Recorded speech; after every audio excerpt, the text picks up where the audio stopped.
मशहूर फिल्म अभिनेता चंकी पांडे 8 अक्टूबर को बालाघाट पहुंचे। उनके साथ मशहूर गायक और कुछ कलाकार भी बॉलीवुड से बालाघाट पहुंचे थे।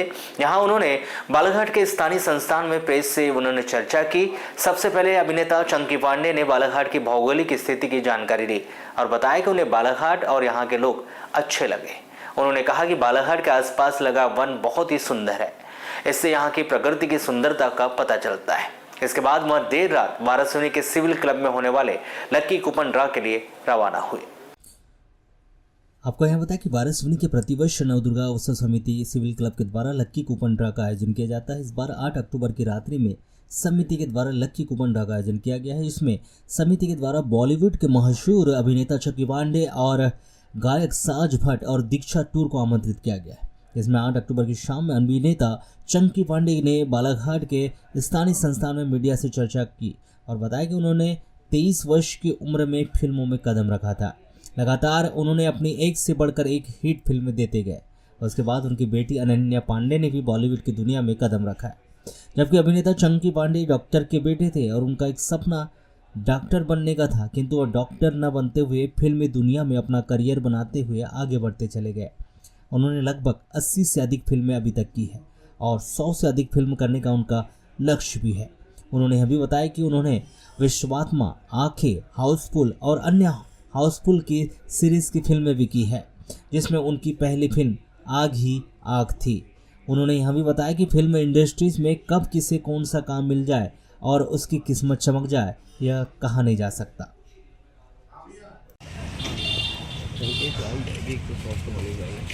चलो चलते जाओ यार, रुको और बैठो।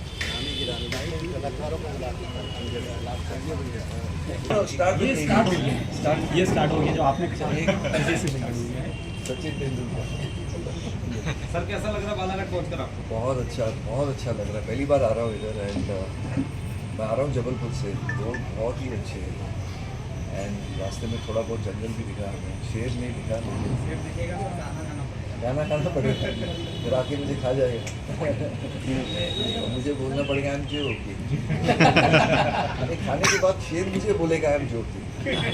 बहुत खूबसूरत जगह है और ये इंडस्ट्रियल टाउन है बालाघाट। तो मैं आपसे सवाल पूछता हूँ, यहाँ बनता क्या है? इसको इंडस्ट्रियल टाउन क्यों बोला?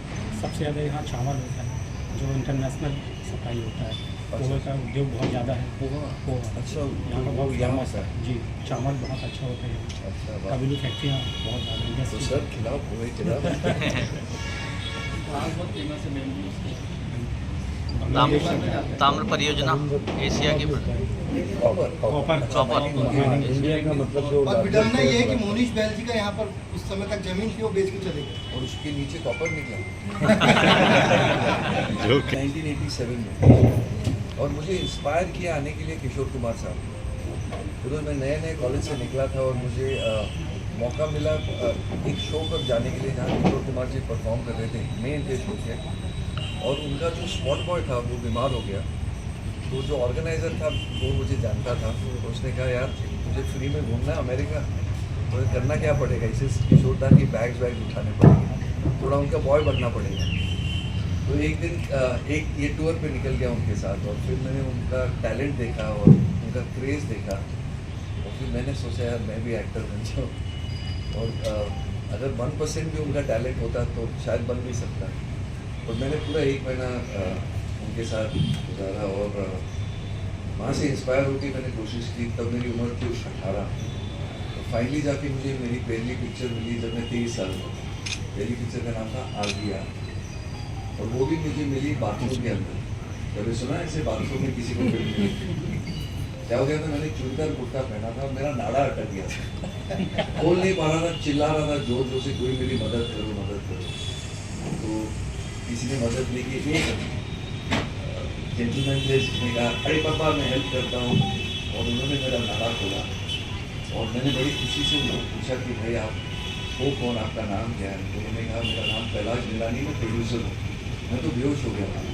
तो उन्होंने ये मैं बात कर रहा हूँ 1986 की बात कर रहा हूँ। उन्होंने हाल ही पिक्चर बनाई थी गोविंदा के साथ इल्जाम, उसमें उनसे गोविंदा सुपरस्टार बन गया था। मैं इस प्रोड्यूसर को बाथरूम में मिल रहा हूँ, वो भी 5-6 साल स्ट्रगल करने के बाद कुछ काम नहीं मिला था। और उन्होंने मुझे ये कहा कि तू क्या करता है, सिर्फ मैं मॉडल हूँ, मैं चाहता हूँ मैं फिल्मों में आऊँ। उन्होंने कहा कि कल घर आ जाओ और मैं आपसे बात करूँगा और शायद आप मेरी अगली फिल्म करेंगे। तो बोलते किसी का क्या होता है फिल्म इंडस्ट्री में कोई भरोसा नहीं, कहाँ भी कुछ भी हो सकता है। मेरे साथ तो बाथरूम में शुरू। सर मुंबई में आपने काफ़ी धूम मचाया, उसके बाद फिर आप बांग्ला चले गए थे, ऐसा कुछ था क्या है वो, किस तरह से क्यों जाना पड़ा था, या वहाँ पर एक्सपोर्ट हो गया, इंडिया ने एक्सपोर्ट कर दिया, बॉलीवुड ने एक्सपोर्ट कर दिया। वहाँ का सफ़र कैसा था? बहुत अच्छा था। इनफैक्ट वहाँ मैं 94 से लेके 98 तक था, काफ़ी फिल्में की वहाँ, बहुत मज़ा आया। खाना वहाँ का बहुत बढ़िया है। माछ भात मिलता है? हाँ जी, माछ भात मिलता है वहाँ? माछ भात मिलता है, हर बार जब गया 5 किलो बढ़ा के आया वो। कोई ऐसी फिल्म जो आपकी यादगार बन गई हो जिसे आप भुला नहीं सकते? कभी नहीं भुला सकता हूँ, मेरी हर फिल्म ऐसी है। लेकिन जो सबसे मेरी फेवरेट फिल्म है उसका नाम है विश्वात्मा, इसलिए क्योंकि उसकी शूटिंग हमने, पहली फिल्म थी जहाँ हम फॉरेन में गए थे शूट करने के लिए, अफ्रीका गए थे, और वो भी जंगलों, अफ्रीका के जंगल में। मुझे एनिमल्स बहुत पसंद है, तो वो फिल्म मैंने बहुत इन्जॉय की। और तब क्या होता था कि जब हम फिल्म बनाते थे तो 2-3 साल लगते थे, तो हम इतनी फिल्में करते थे साथ में। लेकिन विश्वात्मा हमने 6 महीने के अंदर बने एट वन शॉट। वैसे आंखें भी हमने 6 महीने के अंदर बनाई। सर आपकी फिल्म में एक वाक्य है कि वो बंदर काफ़ी शराब पीता था, कहाँ तक सच है? शराब? वो बंदर अभी गोरिल्ला बन गया इतना बड़ा। वो नहीं पीता था, उसके साथ 6 मुस्टंडे आते थे चेन्नई से, वो पीते थे, बोलते थे बंदर पी गए। वो बेचारा बंदर बोल नहीं सकता कि ये पी गए। एक 5 स्टार होटल में रहता था बंदर, उसके वो लोगों मैनेजरों के साथ। अच्छा बंदर। कपिल शर्मा शो में आया था एक एपिसोड, इसमें बताया गया था कि चंकी पांडे फिल्म इंडस्ट्री का सबसे कंजूस व्यक्ति है। जन्मदिन अपना बर्थडे भी जब मनाता है तो स्पॉन्सर ढूंढता है। तो अच्छी बात होती है ना भाई, कंजूसी का कोई वर्ड होता ही नहीं है, पैसे बचाने का होता है। सर लेटेस्ट में आजकल देखो सब लोग स्पॉन्सर टी शर्ट पहनते, ये पहनते, वो पहनते। क्रिकेट मैच में देखो भाई, IPL चलता है तो टोपी तक नहीं छोड़ते वो लोग, सब पर स्पॉन्सरशिप होता है। मैंने तो पार्टी स्पॉन्सर दी। वर्तमान में कोई मूवी कर रहे हैं? कितने लोगों को खिलाया। आपने मेरे को देख के बोला हाँ, वो फोन वाला स्पॉन्सर्ड है। सर आने वाली कोई नई फिल्म, फोन छोड़ के आने वाली कोई फिल्म? तो अभी मेरी आई थी, 2 रिलीज हुई है, हाउसफुल 5 और सन ऑफ सरदार 2। और अब एक आ रही है फिल्म डेविड धवन जी के साथ, वरुण धवन भी है। सर कोई ऐसा डायलॉग जो कोई आप वो फिल्म में जो टॉप का आपने किया हो, जैसा लगता है कि ये डायलॉग बहुत अच्छा था? अरे डायलॉग बोलने के पैसे लगते हैं। वो तो डायरेक्टर से पे कर आप इंटरव्यू कर रहे हो क्या? ये क्या चल रहा है? एक सवाल आपके, अभी जो कि मेरा सबसे फेवरेट डायलॉग। एक और सवाल था, आपकी बिटिया फिल्म इंडस्ट्रीज में काफ़ी नाम कमाई उन्होंने, तो उनका इंडस्ट्रीज में आना आपका रिक्वायरमेंट था या स्वयं की इच्छा थी? भाई देखो, मेरे जो पेरेंट्स दोनों थे डॉक्टर थे, मैंने बहुत कोशिश की डॉक्टर बनने की, बन नहीं पाया, एक्टर बन गया। मेरी पहले तो अनन्या जब आई 2018 में, उसके पहले तो किसी को पता ही नहीं था मेरे पास 2 लड़कियां हैं। तब वो पैक कल्चर नहीं था, इंस्टाग्राम नहीं था, किसी को पता नहीं था। बट अनन्या बचपन से फिल्मी है, बोलते ना, उसको फिल्मों का बहुत शौक है, वो भी हिंदी फिल्मों का। इंग्लिश का कम है, हिंदी का ज़्यादा शौक है। बर्थडे पार्टी में तो सब बच्चे नाचते, बट ये हर पिक्चर जाके देखती थी, सिनेमा थिएटर में, टीवी पे भी नहीं देखती है। तो कहीं ना कहीं पता था कि इसको शौक बहुत है, अब करेगी फिल्म या नहीं, ये बहुत बड़ा ये था। और क्या हुआ कि she was a very good student, उसको अच्छे मार्क्स मिले भी थे और अमेरिका जाने वाली थी पढ़ने के लिए। और फिर उसने जाके इस फिल्म के लिए ऑडिशन किया, स्टूडेंट ऑफ द ईयर, और वो मिल गई। तो हमारे ऊपर बहुत प्रेशर आ गया कि ये इसकी पढ़ाई करे या फिल्मों में ये काम करे। तो मैंने उसको पूछा, आप करना क्या चाहती हो? She was only 17। सिर्फ पापा देखो, मैं अमेरिका भी जाके आऊँगी वापस पढ़ाई के बाद, तो मैं कोशिश करूँगी कि मैं फिल्म करूँ। अब मुझे मौका मिल गया, मुझे करने दो। जैसे देखो, ये आपने डिसाइड किया, मैंने नहीं, तो she did it.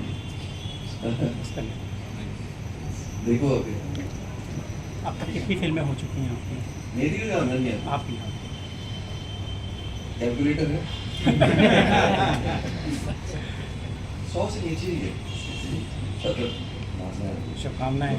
Thank you. परी, मेरा नाम दीक्षा तूर है, मैं एक सिंगर हूँ और मुझे यहाँ बुलाया गया है आज एक इतने बड़ी इवेंट में जो कि सर हर साल करवाते हैं, और मैंने सुना है कि अपनी इच्छा से करवाते हैं हर साल, जो कि बहुत अच्छी बात है। यूजुअली क्या होता है कि हम ज़्यादातर ऑर्गेनाइजर्स के साथ होते हैं, उनको या तो इम्प्रेस करने के लिए उनके साथ जुड़ते हैं या कुछ भी, लेकिन सर का आई गेस इवेंट जो ऑर्गेनाइज करने का मोटिव है वो ये है कि यहाँ के जो लोग हैं वो एंटरटेन हो, और एक रिचुअल उन्होंने स्टार्ट किया है जो हर साल हो। सो आई थिंक मैं बहुत ज़्यादा ही लकी हूँ कि मुझे यहाँ बुलाया गया और मुझे ये ट्रस्ट रखा गया। मेरा नाम है साज भट्ट, और मैं इतना ही बोलूँगा कि मैं अपना सपना जी रहा हूँ, इस वक्त इस पल को जी रहा हूँ, जो ऐसा लग रहा है कि कोई मुझे उठा दे, कि बोल दे कि सपना नहीं सच है, ऐसा लग रहा है। क्योंकि इतने दिग्गज कलाकार के बीच में मैं बैठा हूँ, मुझे ये सौभाग्य मिला है कि संगीत के द्वारा मैं यहाँ पर आ पाया हूँ, और इस इवेंट के लिए संजय जी का मैं बहुत शुक्रिया अदा करना चाहता हूँ। और